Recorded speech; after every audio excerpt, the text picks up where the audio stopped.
Everybody hear me okay? Yep. Good, good. So my name's Rob Leenderts. I'm CEO and founder of the Asset Hub. I also sit on the board of Inca, and I've been, if anybody doesn't know Inca, it's the Independent Networks Cooperative Association. So many of the altnets who are building fibre and other networks around the UK.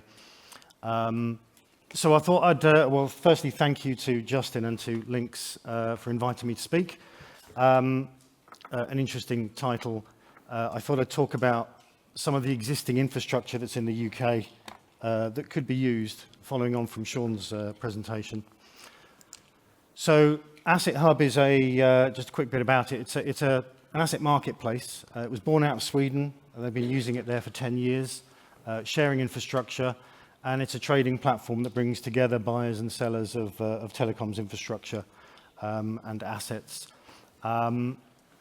It could be a solution for BDUK or public sector funded infrastructure. One of the rules around that is if you get public money to build some infrastructure, you've got to make it open to others. So we do that.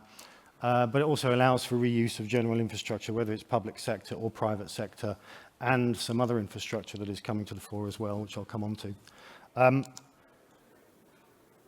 We aim to speed up deployment. That's what we are trying to do. We aim to reduce costs of deploying new infrastructure and to reuse existing infrastructure so that we can minimize overbuild and unnecessary build and unnecessary disruption and CO2, and try and automate that whole process, really. So I'm now going to jump around the country a little bit using maps in what might seem like a really random order, because I didn't give it much thought in terms of what order I should do it. But we're going to jump around all over the place and then come back again. So where's all the fibre and duct? This is just some of the fibre and duct that you can see in London. You can't see it, it's under the ground. But you can find it in London. I'd say this is probably less than 50% of what's actually there. It's an awful lot, lots of different providers, some of it public sector, some of it private sector. And a huge amount of it, much of it, is very difficult to reuse. I don't know if anybody else has managed to gather fibre maps over the years from various different providers, KMLs, KMZs, etc. I know I have, but you also lose that security of where that asset data goes.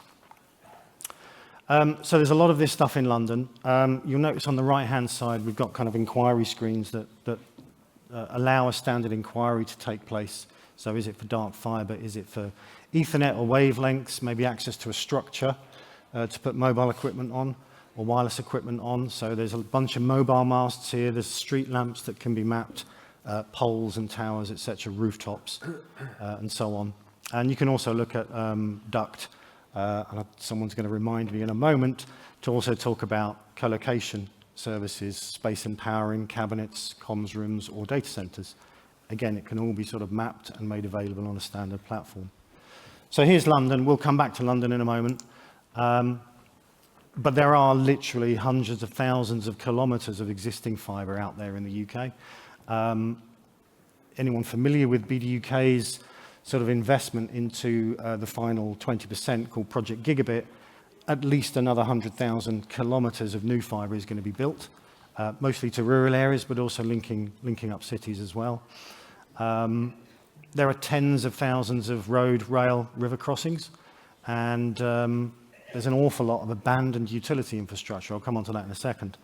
So reuse makes sense. In fact, it not only makes sense, it should be mandatory. So this is an example here from Boldin Networks, and Shweb is over there in the back.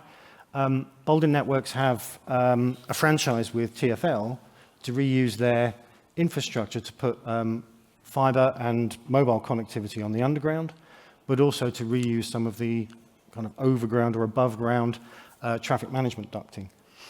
So here we're seeing fibre on some of the tube networks, but also the kind of pinky purple route is the traffic management duct, which Boldin has very cleverly stitched together to create a contiguous route, more or less, and I think they're building that into a ring as well. And this is in some of the busiest areas in London that are really difficult to dig up, really expensive. So this can now be reused using Boldin networks. The underground network, unique connectivity. It's a more direct fibre infrastructure. They've got it connecting Docklands to Acton and Heathrow and other areas to come on board. Dark fibre available, but also high capacity wavelengths as well. So shorter distances, a much more secure infrastructure, not likely to get dug up by diggers anytime soon, and much deeper and more protected. So using Asset Hub, we can see where these routes are. We can see where the points of connection are. So, for example, you can, if Boldin so choose, they can share where the chambers are, where you might want to make a connection into it. What we've also got showing here are some of the BT exchanges and some data centers and other points of interest, and some of the tube stations where other fibre pops up from the underground. I'll come on to what some of the other stuff is in a moment. Okay, move along. This one is showing a lot of the traffic management duct in London. I forget how many we've got, but 1,800 kilometres of traffic management duct exist in London, which Boldin have access to via TfL. And there are 52,000 red route crossings using junctions and rail and river crossings.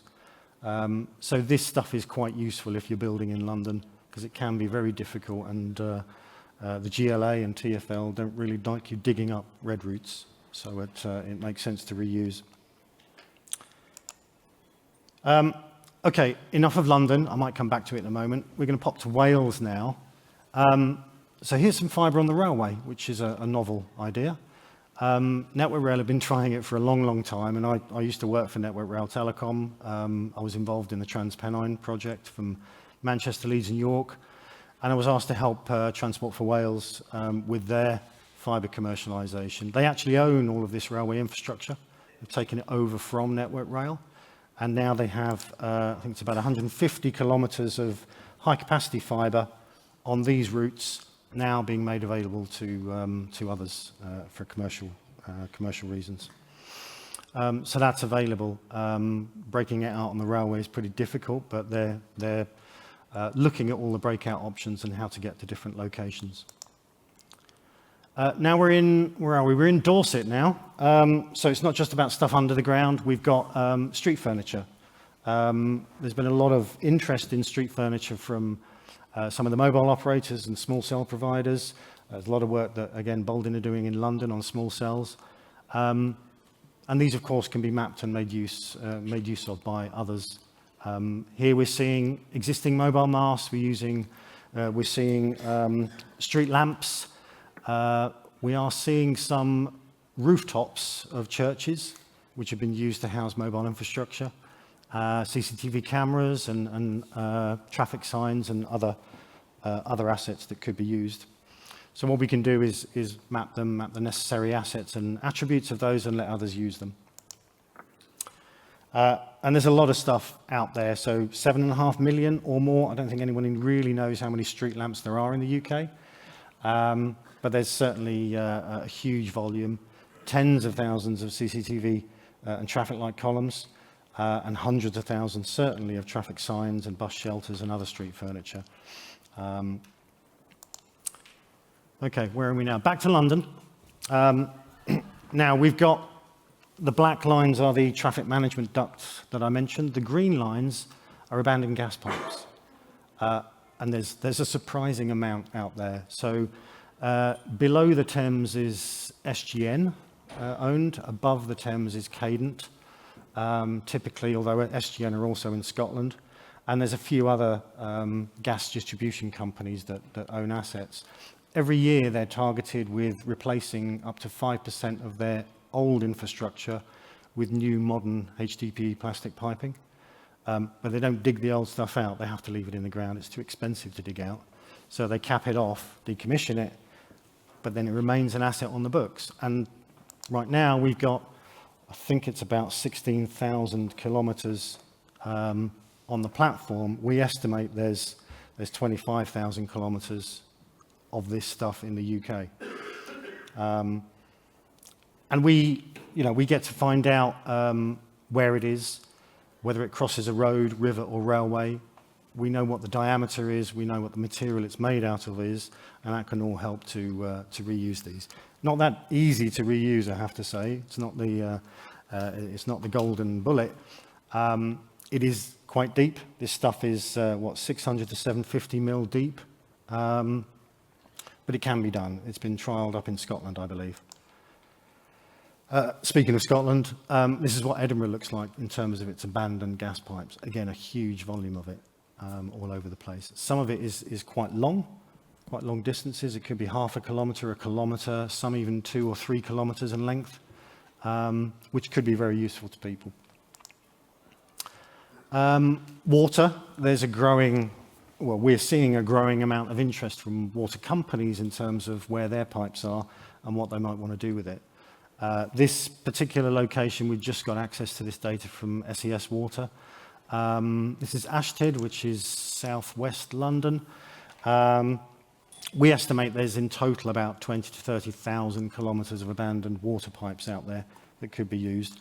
This particular area and others like it, they're looking at doing a proof of concept to see if any telecoms company could use this asset for telecoms use.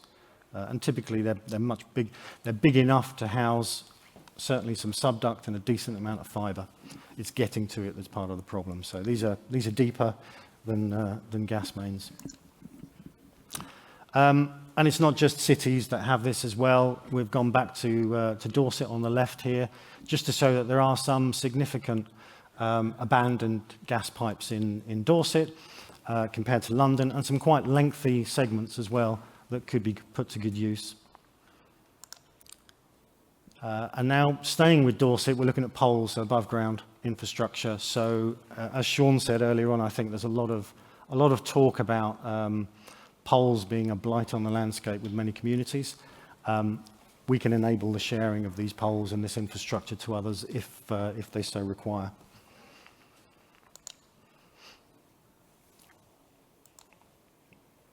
Okay, you've probably seen a little map like this because Sean showed his map, but as Sean mentioned, we partnered with CNI. So CNI have a very innovative solution to sharing infrastructure, and we're effectively providing the front door, the shop window to that infrastructure. So we're allowing all CNI members, there's about 50 of them, to look at each other's assets and the assets that CNI own in order to share them and reuse them.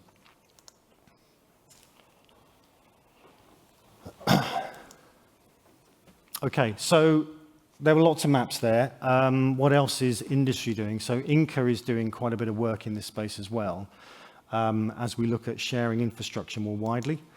And we're deeply involved in all of this stuff. So there's an infrastructure sharing special interest group, which is focusing on duct, poles and cabinets, and all the infrastructure that all the altnets are building in the UK, how do we share them more widely? What we don't want is for government to mandate sharing, so we have to have a voluntary code of practice for that, and that's what we're working on. And we're trying to standardize and streamline that. Similarly for the kind of the higher level stuff, when we move into kind of dark fiber, waves, Ethernet, etc., and wholesale broadband, we're looking at standardizing those, and there's a set of wholesale standards being written by industry at the moment, and there's a lot of interaction with industry going forward on that. So that all helps. And I guess just to kind of look at the process for sharing infrastructure, the traditional way of doing this is to pick up the phone and go speak to people. If you want to buy a dark fiber from someone, there doesn't seem to be a single place to go for it. And this is what they found in Sweden when they first developed this platform, more than 10 years ago now. And the process is, well, you've got to search around. It's not what you know, it's who you know. You've got to identify the suppliers. You've got to get your NDAs signed, master service agreements, send your requirements, wait for them to come back, tweak them, etc. Negotiate, and then you get the quotes, and there's a lot of process steps involved in that, which could be done by many different people across many different systems, many different email addresses, and the interaction between them means there's a lot of data being shared outside of your organization. So it's time and resource intensive, and it's error prone, and it's costly. What they did in Sweden, they decided to streamline this, and this is what we brought into the UK. to effectively create a platform that does all this, and everything is stored in one place, from inquiry to quote, order, delivery, and contract. And it means that, once the contract is there, anyone in your organization can go and see it and see exactly when it was signed, what was agreed, who agreed it, what attachments there were, and so on and so forth. And in 5, 10, 15 years' time, you can go and renegotiate the contract, and it will remind you for that. A lot of people are quite reticent about sharing assets. We found that there are certain organizations that will freely share it. Bolden are great. They want their network to be used by others, and they're not competing with anyone.